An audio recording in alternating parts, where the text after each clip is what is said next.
This episode, I'll be discussing book clubs and ceiling fans. And Ty will be doing his best to keep you awake for 30 minutes. Let's yada.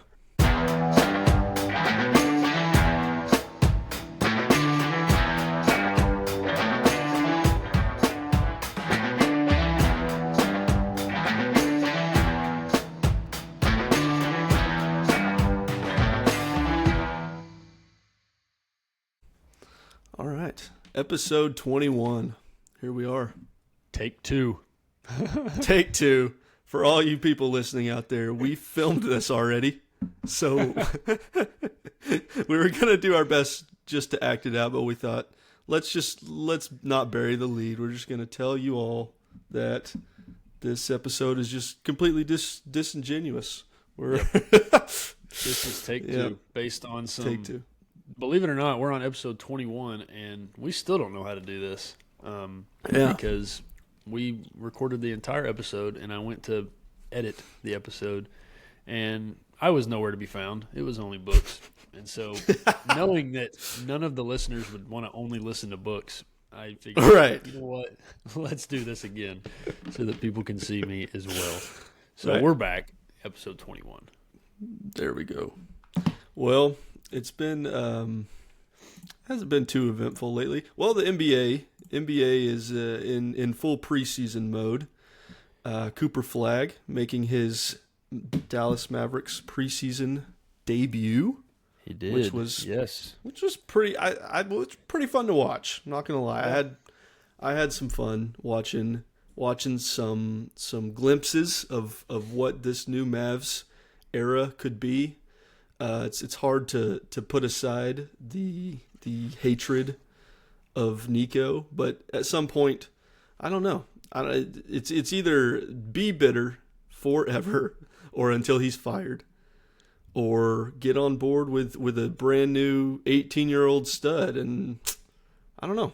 I'm leaning towards being excited. So yeah, I'm right there with you. I was excited for the game. Once it started, I was kind of like, wasn't really interested, just because I think it's just because it's preseason and it's like the entire starting lineup of the Thunder wasn't even playing, and so it's like, what are we watching for? But Cooper Flagg, he showed flashes. Just his stat line real quick: 10 points, 6 rebounds, 3 assists, 2 for 3 from the 3-point line. He only played 14 minutes, so you can't take a whole lot of it into account, but. He had some pretty good defense. I think that's the most exciting part of who he is. Right out of the gate, he had a sweet block. He pinned some guy off the backboard, and then they took it down, and D'Lo threw a lob to Anthony Davis, and that was pretty cool. A little glimpse of what we could be if we're healthy, which is always the big question mark with this current Mavericks team. With street clothes, goggles, Anthony Davis, you just never know who you're going to get on a nightly basis, or if you're going to get anybody. So then with Kyrie hurt until 2026 at least, hopefully D'Angelo Russell can fill those shoes at least a little bit until he gets back. But all in all, I'm pretty excited. I mean, like you said, I'm kind of done being bitter. Still don't really like Nico. Still would celebrate if he was removed from the Mavs organization. Yes. But he's not. And so I like the Mavs, and I'm going to continue to cheer for the Mavs because I guess MFFL, it's just who I am. So what makes it even a little bit worse too is that I feel like the more we get into the Nico era, the further away Dirk gets from the Mavericks. You know what I mean? And not just from his retirement, but within the organization, he's doesn't even have a role anymore. I think he just did a deal. I think he's going to start he's broadcasting at this point, or he's going to start broadcasting this season. Yep, he's broadcasting him and Blake Griffin and I believe Steve Nash. I could be wrong on the Steve Nash part because I think he might still have a role in the NBA on a team. But I know Blake Griffin and Dirk are both on Amazon Prime. They're going to be hilarious together. Yeah, another streaming service that you have to get in order to watch something else that you want to watch. You now have to have YouTube TV, Mavs TV, Amazon TV, or Amazon Prime Video, whatever it's called. Now, this year, they're streaming games on Peacock, NBC on Peacock. So you've got to have like 4 different streaming services in order to watch NBA basketball if you want to. So it's getting ridiculous, but I guess Amazon is the one I'm looking forward to the most because it'll have Dirk on it. That's true. Is this like the Kenny, Chuck, Shaq? Is this their last season of doing stuff? Is this their last year was their last year. Okay. But they're doing something else with I think it might be Peacock or Amazon. I'm not Gotcha. entirely sure, but they'll be around. I see. Well, since it's the start of October, we wanted to kick off, and this is new for part 2 of this episode. Not part 2, take 2. This is a new segment for take 2 only. But we thought we'd start a new monthly segment since it's a new month, and we're going to call it listening habits, and we're just going to give you guys a quick rewind of what we were listening to in the previous month. So we're going to kick it off with September listening habits, and let's see here. Did you wanna start us off here with we could do it. We could do artists, songs, and albums because that's kind of how Apple Music breaks it down for all you Apple Music people. Yeah, so for those that don't have Apple Music, or for those that do have Apple Music, I'm sorry, I didn't know you could do this until about 5 minutes ago. But you can go to your Apple Music app, and you can scroll, and you can see what your most played music was for each month. And so I did that because Books told me to. And I listened to 1,001 minutes of music in September. I feel like that's not a whole lot, and that's not surprising to me because I don't listen to a ton of music. I'm more of a, surprisingly, podcast kind of guy or audiobook kind of guy. I've talked about that a few times with my commute every day. So not a lot of music until something new comes out. But anyway, in September, my top artist was none other than Mr. Zach Top with 98 minutes. Mm-hmm. Well, that's someone that I'll have to dig into because I have not heard of this man. Oh, you've got to listen to some Zach Top. I'm assuming it's some country. It is country, but okay. He sounds not like current day modern country. He sounds like old school country. Cool. Yeah, he's a good one. You need to listen to him for sure.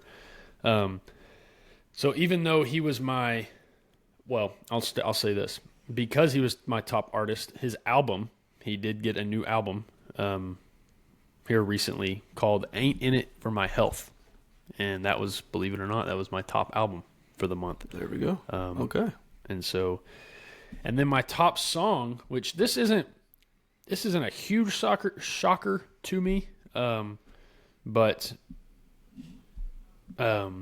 not country. It's actually Christian. It's called "All Hail King Jesus," the live version by Bethel Music. Version. Yeah, by Bethel Music. So I'm assuming probably every Sunday maybe I listen to that just because It's like, a Sunday song on the way to church or something. 4 weeks, 4 plays. But like I said, don't listen to a ton of music. But not surprising that Zach Top is my top artist, and his album is my top album. Well, there we go. My listening was a little all over the place. None of my artists' songs or albums match at the number 1 spot. But my top artist, which will come as no surprise to anyone who listened to episode 8, I believe, which was let me take a guess. The Avery episode. Yeah, go ahead. It was episode 8. I bet you can guess my top 2. Okay, number 1's got to be Bob Dylan. Correct. Okay, that's what I'm talking about. I have no idea what the album or song are, though. Yeah, I don't even think one of his songs or albums placed in my top 5. Like I said, it was all over the place. But yeah, you said it was different. Okay. Yeah, but he ended up being the top person I listened to. I guess I just had a bunch of his albums going, not one over and over. Yeah. But my number 2 artist was the Beatles, which again, but just to prove that I'm not just a crusty old person, My number 3 was Turnpike Troubadours. So Hey, there's there you somebody go. still in their prime. Yeah. And then Or alive. from right. Not just in their prime, but also breathing. Hey, Bob is still out there. He's still Is he really? touring. He is. I didn't even know. Oh, Bob and Paul McCartney and Ringo. They're still That's kicking. true. That's true. Yeah. They're still kicking. We got 2 Beatles. My top song was "Trouble" by Cage the Elephant. Have you ever heard that song? Have not. Well, now's your chance to go check it out. It's I'll kind of look it a, up. I don't know how I would describe it. It's kind of it's like rock, but it's not, it's like soft rock. I don't know how to describe it, but it's a solid song. I like it. Obviously, I've listened to it 11 times last month. There you go. And then my number 1 album was Tom Petty and the Heartbreakers' Greatest Hits album. I listened to 52 minutes of that bad boy last month. And Wow. I think it's because I saw that new Leonardo DiCaprio movie last month. Mm-hmm. And at the end of it, they play American Girl, the Tom Petty song. Yep. And so I was like, it put me in a Tom Petty mood for the month, and I was just listening to his greatest hits for a while. So there we go. That is our new monthly segment, Listening Habits. Quick little segment there. Tune in next month to see what we listen to, because mine will probably be the exact same. I'm not gonna lie. The roles might reverse, and my top artist might be a Christian band, and my top song might be a country song or something. I don't know, but I'm actually kind of surprised Brandon Lake wasn't in my. He was my number 2. Brandon but- Lake. Yeah, you'd probably know him if you saw him. He's a Christian artist, long hair, sings the hard fought Hallelujah with Jelly Roll. Anyway, Gotcha. he was my number 2, but I'm kind of surprised he wasn't my number 1, because I do like me some Brandon Lake. I'm not gonna lie. Yeah. But yeah, Well- new segment. There you go. Yeah, there we go. Well, kicking into our main topics here, like I mentioned in our intro, I'll be talking this episode about ceiling fans and book clubs, riveting topics. Oh yeah, I'm just on the edge of my seat. I can't wait to learn about ceiling And Ty- fans. And you can hear about it twice, so that's it's double the fun for you. Yeah. I heard a quote actually, or saw a quote today about Matthew McConaughey and his Interstellar movie. The scene, I was going to say take, but the scene where he's watching, I think it's his daughter on the TV, and when he just starts bawling his eyes out when he's on the spaceship. Yeah. Where like the time is going by really faster. Yeah. And so I heard that was the first take, and that he only wanted to do one take, and he wanted it to be his actual reaction to the video, because he said after one take, it's acting. It's no longer real life, or it's no longer Right. a reaction. It's just acting. So Right. this is not the first take. We are in fact acting. Right. We have become actors. They're actors.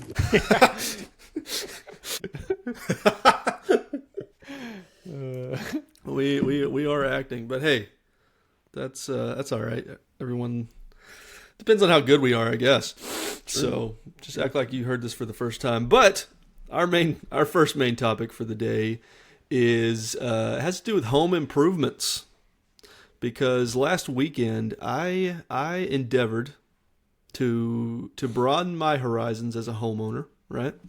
As the man of the house, if you will. And make a few home improvements. Chief among them was installing 4 ceiling fans in our living room, bedrooms, and office. So, and I also installed a new dangling light fixture above our dining table. So, I'm not calling myself an electrician yet, but if you need fans assembled and hung, or have questions about the wiring connected to your light and fan switches, you just give me a call. My rate is not cheap, and it may take a few days. My wife can attest to that, but I'll get it done. I can tell you that right now. Anyway, I'm proud of you. Very proud of you. Is this your first ceiling fan light fixture that you've hung ever? This actually is, yeah. I've made it this far. I guess what is this? We've had our house for almost 3 years now, and we have not messed with any of these lights or fans. So we did get a new build, so maybe that had something to do with it. But Yeah. but yeah, we finally wanted to spice up the place a little bit, and so we got 2 new fans, and we took out the fan in the living room, and we took out the fan in the master bedroom. And we moved those to the guest rooms, to MJ's room in the office, right in here. I'll show you. But and then we bought the new fans for the living room and our room. Okay. Yeah. And so you moved 2 and bought 2. We did. We moved 2, and when we moved those 2, again, first time doing this stuff, and I did not consult a professional beforehand or YouTube even. I just kind of went for it. Strangely enough. Wing it. Yeah, I mean, maybe Chat. I asked Chat a little bit, so that was, That's he's all knowing. Yeah, that's as good as calling freaking electrician or something. All right. Yeah, I didn't have to call an electrician till the last bits of it, but I made it most of the way without doing that. But yeah, so whenever we took the fan off in the living room, we didn't disassemble it. My wife was helping me, of course. She was my spotter and encourager. Yeah. And she helped me read the instructions. But we didn't take it off bit by bit, the fan in the living room. Mm-hmm. We just went right up to the top and unwired it and lifted that whole thing off. When I say we, I mean myself and one arm that you have when you're on top of a ladder. Correct. Not safe. But yeah, so we went ahead and took it off just all in one swoop, and then we hung it where it needed to be in the other room. But yeah, it was an interesting process. I'm glad I did it. I'm glad I now have 4 fans under my belt that I can say I installed, and a new light fixture. So that gives me a little bit more confidence as a homeowner in my 20s. That's nice. My first home. Or me and my wife's first home that we bought is what you would consider a fixer-upper. Not in the sense of we just got it down to its bare bones and the studs or anything, but the whole house was carpet. We tore up all the carpet, we didn't put new flooring in, but we paid somebody to put new flooring in. Painted multiple walls, many walls actually. We scraped popcorn ceiling off of our ceiling, asbestos, and so we scraped that right off, and then we replaced it with. In case you didn't know, there is different patterns you can put on walls and ceilings, based on the texture you want, and so we got a texture gun. We rented a texture gun and put putty basically into the texture gun and sprayed it all over the ceiling, and then scraped it to make it look textury. And in that process we also replaced a couple of light fixtures and fans. So I do know the feeling of my shoulders being on fire after I'm done, because that is what happens, because you just stand there with your arms up for a long period of time until you can. I kind of rested on my shoulder and just sit there like this so that my shoulders could get a break. But yeah, it's a good feeling to do a home improvement and it be done and look good. I'm not gonna lie. Yeah, it's nice. We've done a few other things, but this was the first one where we had to mess with anything electrical wiring and such. So and I also at our house now. I guess I'm just more manly than you are. Must be. Because I've done lots of home improvements. We actually replaced our thermostat at our house here that we live in now. Because the other one obviously broke, and I replaced it with a Google Nest, which I would highly recommend to anyone. This episode is brought to you by Google Nest, because it is fantastic. You can control it from your phone. It's very modern looking. And it's very sleek. Clean, very sleek, and so I would definitely recommend that to anybody looking to replace their thermostat. Don't touch me thermostat. Google Nest. Okay. Yeah, Google Nest. So anyway, There we go. yes, I've done my fair share of home improvements as well, and they're not fun in the moment, but once you get them done, you feel pretty proud of yourself. True, very very rewarding. So, and then it kind of makes you look forward to the next thing. Like, oh, we could get that done. We can do whatever. Let's paint this wall. Yeah. Oh, painting. That is my. Oh, I hate painting so much. But. Mm-hmm. Oh, and then also, once again, Yeah. manliness. Yeah. Also, with the daughter on the way, we've converted our guest room into a nursery now, and so we put up an accent wall with wood and beadboard, and then some trim, painted it pink, and doing we all did that we stuff. did just about the same thing. Me and my father-in-law helped me out, but he was we did the same thing, but ours was purple. So yeah. I remember the days. Mm-hmm. Fun stuff. So yeah, it's been fun. I'm sure there will be more to do. It's the summertime is when you really get those down because, well, at least for me, because I'm not fully employed during the summer with being a teacher and a coach. So you got a lot of free time on your hands. But anyway, yes, I've replaced a few ceiling fans and light fixtures in my day. Not very fun, but it is enjoyable when it's done. Very true. Well, speaking of manliness, this month. That's not a segue to what you're about to talk about. Let's rewind a little bit. Speaking of manliness, the beginning of this year, back in January of this year, in an effort to, and this is our next segment, by the way, in an effort to read more, right? And, in an effort to read more as part of one of my New Year's resolutions for 2025, I thought I need to start reading more. I had kind of fallen off a little bit, and I was like, I need to pick that up a little bit, because it's something I really enjoy doing when I actually dedicate some time to it. Anyway, so in January of this year, I enrolled my immediate family in what I dubbed the Pennington Family Book Club. All right, and.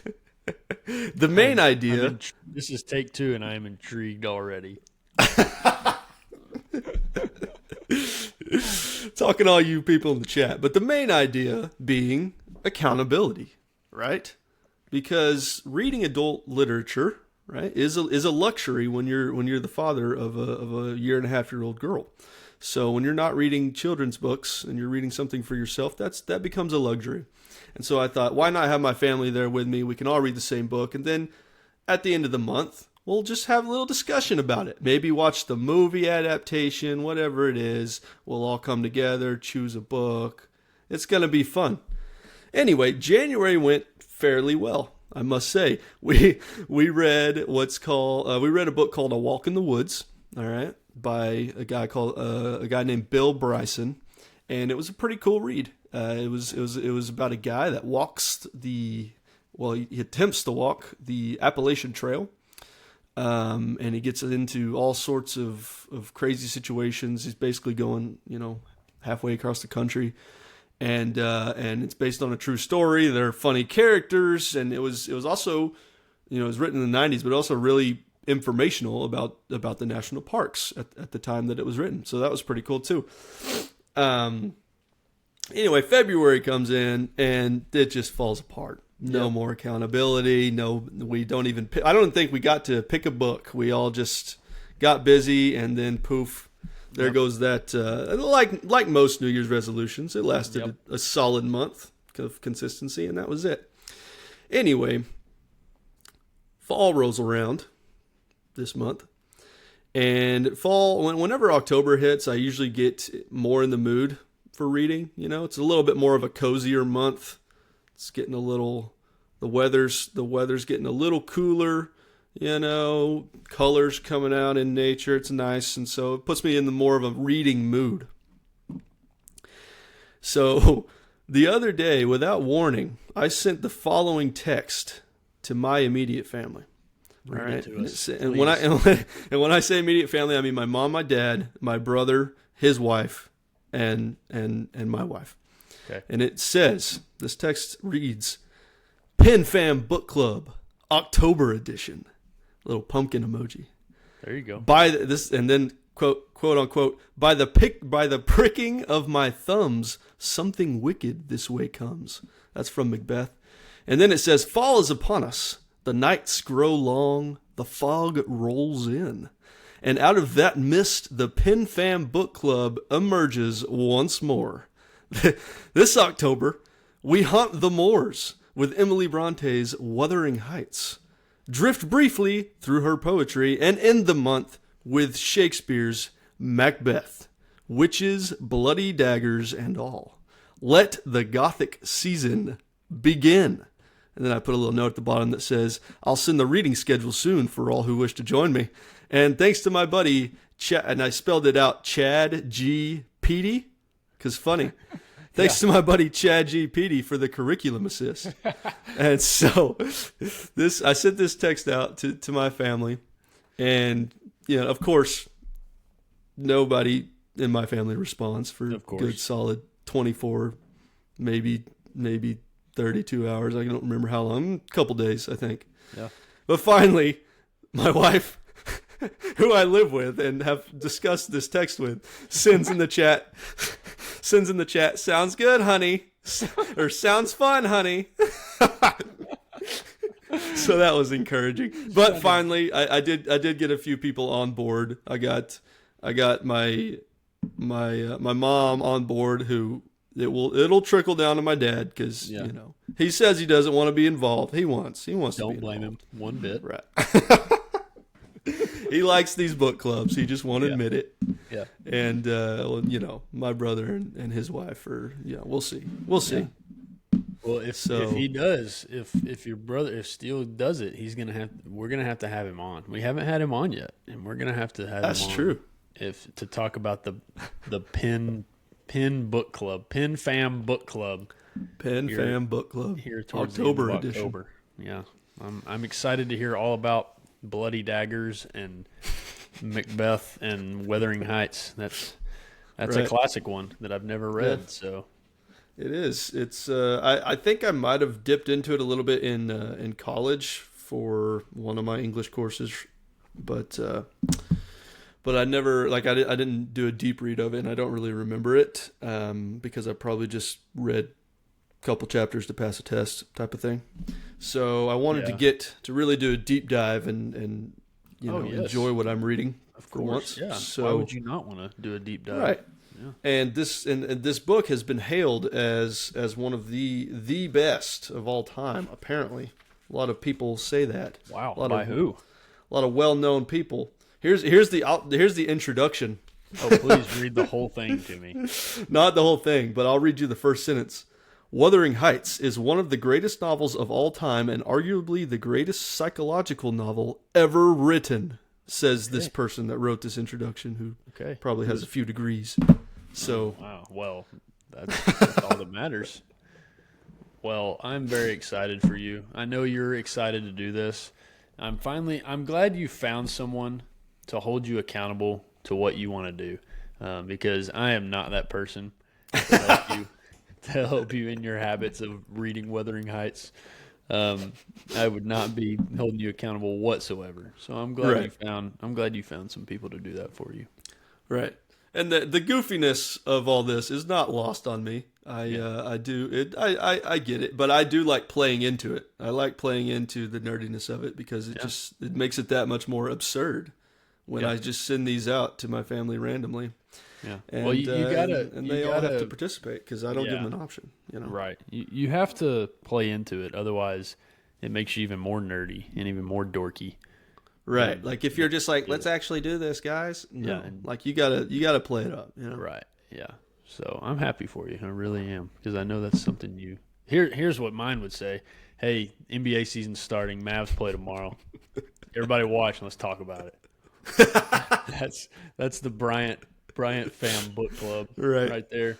We just turn the TV on, flip it to ESPN or TNT, and hey, the Mavs are playing tonight. Let's see what happens. There you go. Or the Stars are about to start. Let's see what happens. Everybody's got their thing. Growing up, we watched a lot of football with pops. So that was a lot. Instead of doing a Pennington Family Fantasy Football League, we'll do a Pennington Family Book Club for October. Yeah. Tis the season. Oh, that's good stuff. I'm excited for it. I'm excited to hear how it goes. I hope it goes better than your last book club. Let me just say that. Yeah, I figured it can't get worse. So Yeah, surely why not? not. Surely why not start my own? Yeah. Oh man, that's funny. I'll be the one trying to make it awkward on purpose this time instead of just walking in. And... Oh, you won't have to try. It will be awkward. It will be awkward. I don't know. Maybe with y'all, it might not be awkward with y'all, but if I were to show up, it would be one of the most awkward moments of my entire life. Don't worry, I'll come prepared with plenty of discussion questions. Oh yes, please do. Yes, I'm anxious to learn. To keep those conversations going. Yeah, I'll definitely. We'll have to share. We might just do a Pennington Family book club. Yeah. October edition. Just the whole. We'll just record the whole Dadgum book club. There we go. Post that. There you go. That would be our least viewed episode ever, and that's saying something. That would be saying something. Oh man.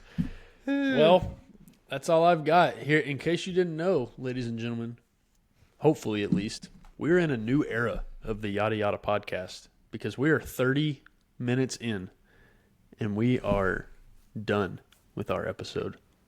So you're welcome to all you people out there that are complaining and saying these episodes are too long. I got to do this. I got to do that. I can't listen. I can't. You don't have an excuse now. Now you have to listen. All that. If you did budget 2 hours to watch this episode, now you got plenty of time to go to the library, pick up your copy of Wuthering Heights, and join in the comments on these book clubs. Yeah. Or hey, if you've already read it, if you're one of the rare people out there who's already read this classic novel, then go ahead and leave us a comment in the chat and let us know. Should I read it? Even if you say I should, I probably won't, but should I read it? I'll give you my quick pitch right now. Okay. To all those people that haven't read it. I'm 10 chapters in. It's about 100 pages in, 120. And just about every character is just a terrible person. And it's really moody and rainy, and everyone's miserable. And I'm loving it so far. So there you go. Yeah, that is a great pitch to get me to read this book. Nothing but more I want to do with my time than read about moody, horrible people. It's good stuff. But yeah, if you've ever read it, leave a comment. Tell me if it's going to end all right. No spoilers, though. Don't spoil. Yeah. Don't spoil it. All right. That's all I got. Episode 21. Ladies, take two. Episode 21, take two. So hopefully our reactions were genuine because this is the second time we've talked about this. But we're still figuring it out. Yada Yada podcast. We're still trying to. We're not quite professionals because we still don't make any money off of this. But and we still don't have a producer. We still need somebody out there. True. So really, we're doing better than we should be. I think absolutely. We're ahead of the game for sure. Yeah. No doubt about it. All right, I'm done. See ya.